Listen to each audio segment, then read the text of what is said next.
বর্তমানে কর জিডিপির অনুপাত 6.8%, যা আমরা আগামী 2030-31 অর্থ বছরের মধ্যেই 9.6% এবং রাজস্ব জিডিপির অনুপাত বর্তমান 8% থেকে 11% উন্নীত করব।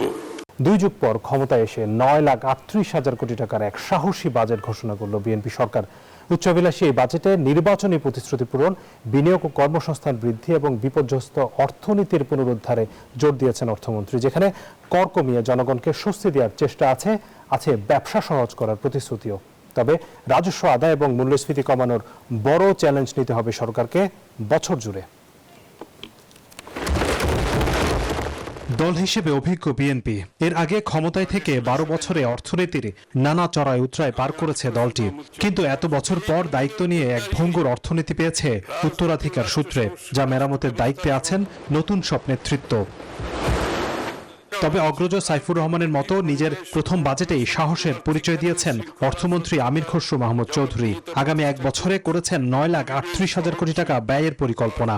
কাঙ্ক্ষিত রাষ্ট্র গঠনের মূল চালিকা শক্তি অর্থাৎ অর্থনৈতিক ইঞ্জিন বিগত 1.5 দশকের বেশি সময় ধরে ক্রমে দুর্বল হতে হতে একেবারে ধ্বংস হয়েছে।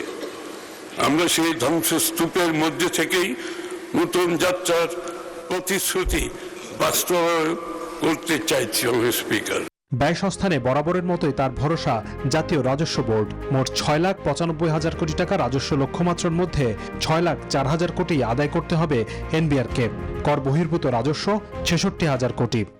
Spanish digital print tiles, ATI tiles, এক টাইলসে জীবন পার। বর্তমানে কর জিডিপির অনুপাত 6.8%, যা আমরা আগামী 2030-31 অর্থ বছরের মধ্যেই 9.6% এবং রাজস্ব জিডিপির অনুপাত বর্তমান 8% থেকে 11% উন্নীত করব। প্রস্তাবিত বাজেটে ঘাটতি ধরা হয়েছে 2,43,000 কোটি টাকা। এবার বৈদেশিক ঋণে নির্ভরতা বাড়ছে সরকারের, তবে কমছে অভ্যন্তরীণ ঋণ নেওয়ার লক্ষ্য। অর্থনীতি পুনরুদ্ধারের পরিকল্পনায় বিনিয়োগ নির্ভর কর্মসংস্থান ও উৎপাদনমুখী অর্থনীতি, সবার জন্য উন্নয়ন, জ্বালানি নিরাপত্তা সহ 10টি অগ্রাধিকার নির্ধারণ করেছে সরকার। অর্থনীতির পুনরুদ্ধার, বাজারে আস্থা ফিরিয়ে আনা এবং নতুন প্রবৃদ্ধির সুযোগ সৃষ্টিতে সরকার নিরলসভাবে কাজ করে যাচ্ছে।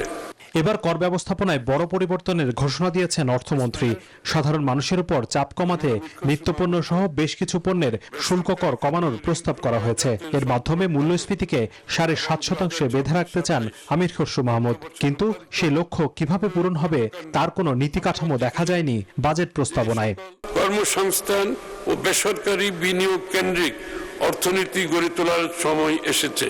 সরকার এবার নজর দিয়েছে শিক্ষা, স্বাস্থ্য, সামাজিক নিরাপত্তা, যোগাযোগ ব্যবস্থা সহ বেশ কিছু গুরুত্বপূর্ণ খাতে। আশা করা হচ্ছে এর বাস্তবায়নের মাধ্যমে আগামী 1 বছরে অর্থনীতির গতি ফিরবে, অর্জিত হবে 6.5% প্রবৃদ্ধি। মেধা, সততা, দক্ষতা, অভিজ্ঞতা, প্রশিক্ষণ, যোগ্যতাই প্রধান মাপকাঠি হিসেবে বিবেচনা করা হবে। হোসাইন শাহাদাত, নিউজ 24, ঢাকা।